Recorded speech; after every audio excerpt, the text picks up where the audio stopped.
Hey guys, তোমরা সবাই কেমন আছো? আশা করি সবাই খুব ভালো আছো। And welcome back to my channel and welcome back to another day of my life. সেদিন একটু তাড়াতাড়ি বেরিয়ে গেছিলাম অফিস থেকে। তোমরা এখন যে ক্লিপটা দেখছো সেখানে দেখতেই পাচ্ছ যে আমি অফিস থেকে বেরিয়ে গাড়িতে উঠে গেছিলাম একটা জায়গায় যাওয়ার উদ্দেশ্যে। তো চলো তোমাদের সাথে শেয়ার করি আমি সেদিন কোথায় গেছিলাম, কি করেছিলাম, ইভেন কেন করেছিলাম, সব গল্পটা বলবো। ভিডিওটা একদম শেষ পর্যন্ত দেখতে থাকো। তো আমরা হলাম মাছে ভাতে বাঙালি, সেটা তো আমরা সবাই জানি। বাট গুরগাঁওয়ে আসার পর থেকে না এই মাছ জিনিসটা এতটা অ্যাভেলেবেল নেই এখানে। যেহেতু এখানে বেঙ্গলির সংখ্যাই কম, সবাই নন বেঙ্গলি, ওরা অতটা মাছ খেতে পছন্দ করে না। তো মাছের বিক্রি বাট্টার পরিমাণটাও খুব কম। স্পেসিফিক কিছু জায়গা আছে যেখানে গিয়ে মাছ তুমি পেতে পারো। তো আমরাও সেদিনকে তাড়াতাড়ি অফিস থেকে বেরিয়ে চলে যাচ্ছিলাম মাছের একটা বাজার। পরের দিন ছিল দীপের জন্মদিন, আর আমি আগে থেকে প্ল্যান করে নিয়েছিলাম যে ওর জন্মদিনে অনেক কিছু খাবার বানাবো বাড়িতে। তো সেই জন্যই তার মধ্যে ছিল 3-4 রকমের মাছের পদ, আর তার জন্য আমার মাছও দরকার ছিল। সেই জন্য আমরা চলে যাচ্ছিলাম মার্কেটে মাছ শপিং করতে। অফিস থেকে প্রায় 20 মিনিট ডিস্টেন্সে এই বাজারটা। তো দেখো আমরা এখানে পৌঁছে গেছি, আর এটা হলো এই মার্কেটটার এন্ট্রি। আমি প্রথমবারের জন্য এই ফিশ মার্কেটে এলাম, বাট দীপ অনেকবার এসছে আগে। তো ও আমায় বলছিল যে দেখ দেখ এখানে এরকম পাওয়া যায়, ওখানে ওরকম পাওয়া যায়। আর আমিও দেখতে থাকছিলাম। আমি খুব একটা মাছ চিনি না অতটা, বাট একটু একটু শেখার চেষ্টা করছি, আর সেই জন্যই ফিশ মার্কেটে গেলাম। আর ওখানে ছিল প্রচুর প্রচুর প্রচুর মাছের কালেকশন।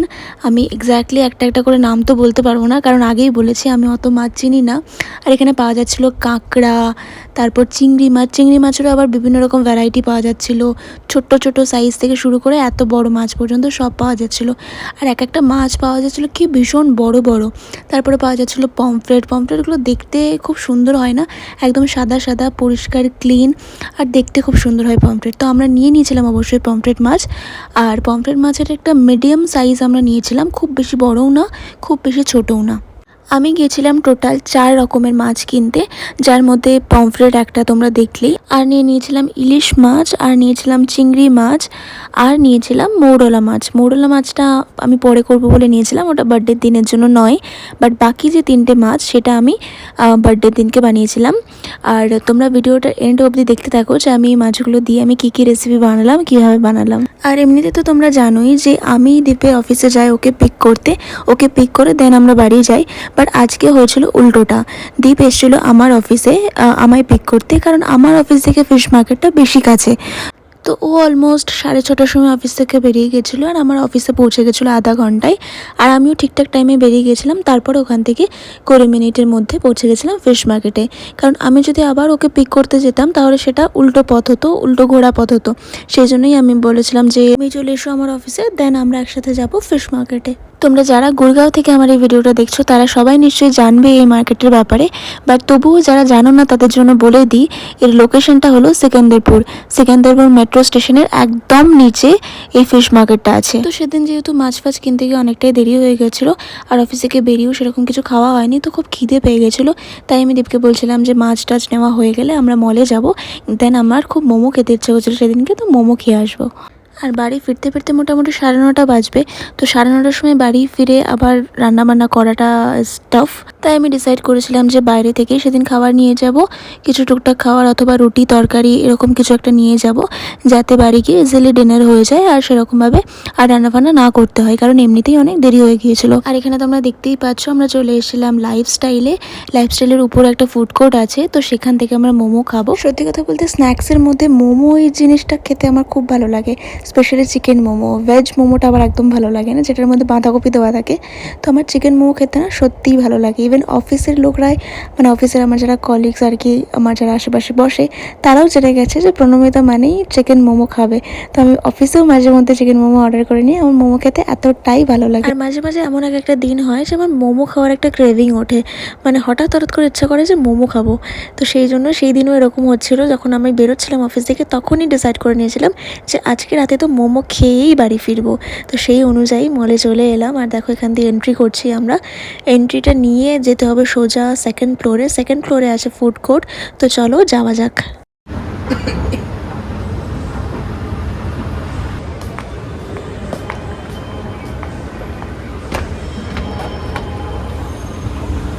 পৌঁছে গেছিলাম ফুড কোর্টে, অর্থাৎ সেকেন্ড ফ্লোরে। আর তোমরা দেখতেই পাচ্ছ এখানে লেখা আছে ওয়াফেটেরিয়া। ক্যাফেটেরিয়াটাকেই একটু অন্যরকম নাম করে এখানে দিয়ে দিয়েছে ওয়াফেটেরিয়া। বাট অ্যাকচুয়ালি আমার এখান থেকে মোমো খাওয়ার ইচ্ছা ছিল না, আমার ইচ্ছা ছিল ওয়াও মোমো থেকে যে ক্রিস্পি ফ্রাইড মোমোগুলো হয় না, ওগুলো খাবো। বাট আলটিমেটলি এখানে ওয়াও মোমো নেই। ওপরে গিয়ে দেখলাম আর অনেক দোকান বন্ধ হয়ে গেছে দেখলাম, কারণ অনেকটাই রাত হয়ে গেছে না, সেই জন্য অগত্যা আমাদের এখান থেকেই মোমো অর্ডার করতে হলো। আর এখানের মোমোগুলো না দেখবে অনেক সময় ফ্রিজে স্টোর করা থাকে, এবার সেটাকেই গরম করে দিয়ে দেয়। বাট আমাদের কিছু উপায়ও ছিল না, ওখানে কোনো আর দোকানও ছিল না, মোমো তো খেতেই হবে, সেই জন্য আমরা সেই মোমোগুলোই খেলাম। নিয়েছিলাম 1 প্লেট চিকেন মোমো, আর তার সাথে ছিল 2 কাপ চা, জিঞ্জার টি। ওদিকে দীপ গেছিলো অন্য একটা দোকানে, ওখান থেকে রুটি আর পনিরের একটা তরকারি আনতে বলেছিলাম বাড়ির জন্য, সেটা নিতে, যাতে ডিনারটা ইজিলি হয়ে যায়। Yes, so I am waiting for my momo and my tea. আর ওই যে দেখতে পাচ্ছ, আই হোপ তোমরাও দেখতে পাচ্ছ, একটা শপের নাম লেখা আছে রয়্যাল নর্থ তড়কা বলে। তো সেখানে ইন্ডিয়ান খাবার দাবার পাওয়া যায়। আর দীপ ওখান থেকেই নিচ্ছিল নর্মাল রুটি আর তন্দুরি রুটি আর পনিরের একটা তড়কা। আর এই যে দেখো এখানে আমাদের চলে এসেছে 2 কাপ জিঞ্জার টি। প্রথমে না ওরা ওই কাঁচের যে গ্লাসগুলো হয় না যেখানে চা দেয়, তো ওটা দিচ্ছিল। বাট আমার না কাঁচের গ্লাসে খেতে একদম ভালো লাগে না চা। তো আমি সেজন্য বলছিলাম যে হয় মাটির ভাড়া দিতে, অথবা এই ধরনের কাগজের যে কাপগুলো হয় সেগুলোতে দিতে। তো সেই অনুযায়ী ওরা চেঞ্জ করে দিয়েছিল কাগজের কাপে। টাকা দিয়ে সব বার করে ফেলবে পকেট থেকে, যতগুলো পেয়েছে টাকা দেওয়ার জন্য সব পকেট থেকে বার করে ফেলবে। আর চা শেষ হতে না হতেই চলে এসেছিলো আমাদের গরমা গরম মোমো, আর তার সাথে মিউনিস, আর তার সাথে এই রেড চাটনিটা। Momo is incomplete without this red chutney and mayonnaise. আমার তো মিউনিসে ডুবিয়ে মোমো খেতে দারুণ লাগে। আর এই যে রেড চাটনিটা যেটা ঝাল ঝাল থাকে, ওটা দিয়ে খেতে তো অসাধারণ লাগে।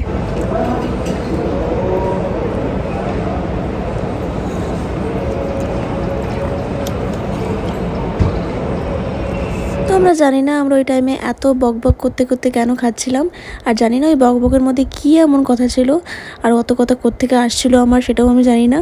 বাট আলটিমেটলি আমরা চেষ্টা করছিলাম যে তাড়াতাড়ি খাওয়া শেষ করতে। অ্যান্ড আলটিমেটলি এত কিছু করার পর অবশেষে বাড়ি ফিরলাম, তখন রাত 10টা বাজে। আর সারাদিন এত খাটনির পর, সারাটা দিন অফিস করার পর, দেন অফিস করে ডিরেক্ট বাড়িও আসেনি, অত কিছু করেছি, সেসব করে ভীষণ এক্সস্টেড হয়ে পড়েছিলাম, ভীষণ টায়ার্ড হয়ে পড়েছিলাম। তাই জন্য ভাবলাম যে চলো এখন ভিডিওটা ক্লোজ করা যাক। নেক্সট ডেতে ছিল দীপের জন্মদিন, আর সেদিনকেও আমাকে যেতে হয়েছিল অফিসে। আর অফিস থেকে বাড়ি এসে, মানে আমি সেদিনকে করেছিলাম হাফ ডে, আর অফিস থেকে বাড়ি এসে আমি অনেক কিছু অ্যারেঞ্জ করেছিলাম, রান্না বান্না অনেক কিছু করেছিলাম। সেটার ভিডিওটা আমি এই নেক্সট ব্লগে শেয়ার করব। তো তোমরা প্লিজ নেক্সট ব্লগটা দেখার জন্য আমার চ্যানেলটা সাবস্ক্রাইব করে দিও এখনই। দেখা হচ্ছে পরের ব্লগে, বাই।